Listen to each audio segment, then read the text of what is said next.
নমস্কার সকলকে। আজ একটা নতুন দিনের সূচনা।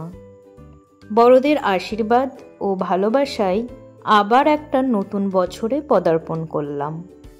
প্রতিবারের ন্যায় এবারেও মা ভোরবেলা ঘুম থেকে উঠে স্নান সেরে নিজে হাতে পায়েস বানিয়ে পুজোর আয়োজন করে।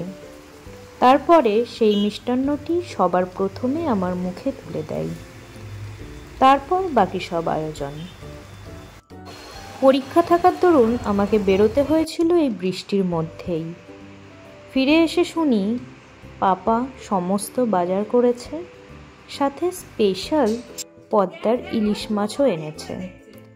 আর মা একা হাতে সমস্তটাই আয়োজন করেছে।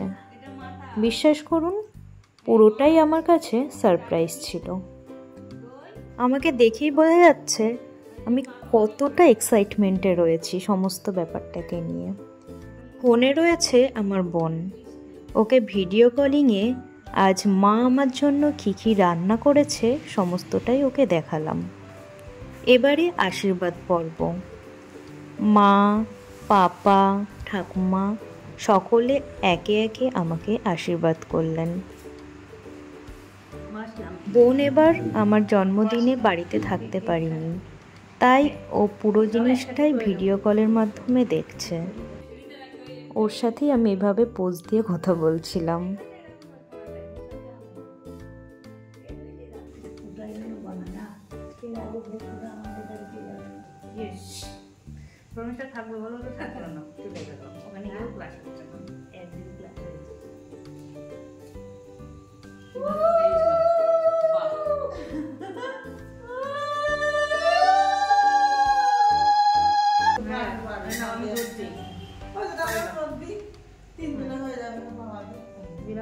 আরেকটা এদিকে তো তুমি ইয়ে ওটা আসতো না। হ্যাঁ হ্যাঁ আমি হচ্ছে তুমি এই তো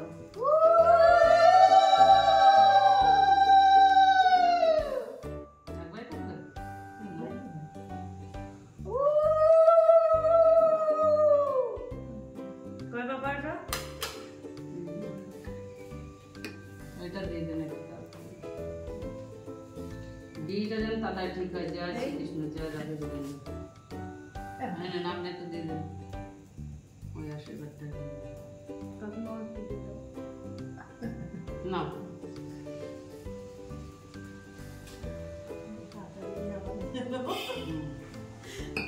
হ্যাঁ না তোমার ধান তো পুজো রাখবে ও এখন পায়েস খাইতে 25 সালে বিয়ে করবো। 25 সালে দিনে এখন তো 3 মাস বেঁচে আসছে দেখুন। মনটা খারাপ করছে। ঠিক আছে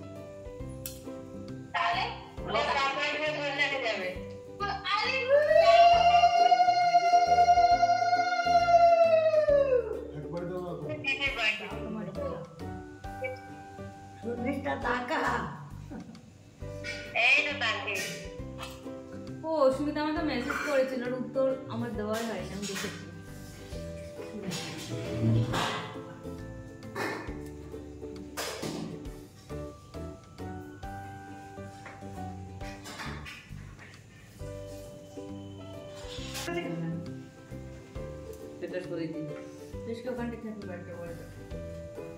এখানেই কাটছি।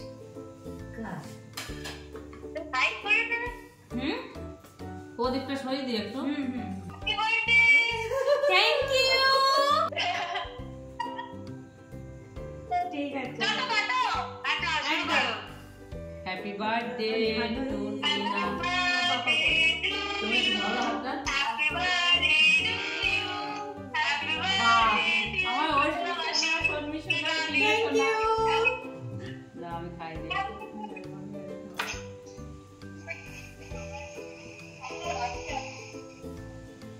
पापा कर दे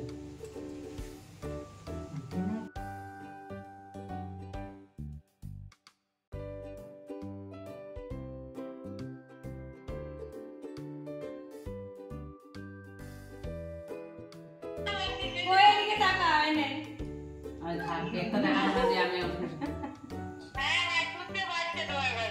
আচ্ছা ঠিক আছে ও তাকে রয়েছে দাও ওইদিকে ওইভাবে দিয়ে কি হবে আমার শর্মির তো হাফ হচ্ছে কি এই না শর্মি কেক খাও শোনা। আজকের এই বিশেষ দিনটি আমার প্রিয় মানুষগুলোর সঙ্গে খুব ভালোভাবে উদযাপন করলাম। আজ তাহলে আসি, আবার আসবো নতুন একটি ভিডিও নিয়ে। ততক্ষণ সকলে সুস্থ থেকো, সাবধানে থেকো। বাই।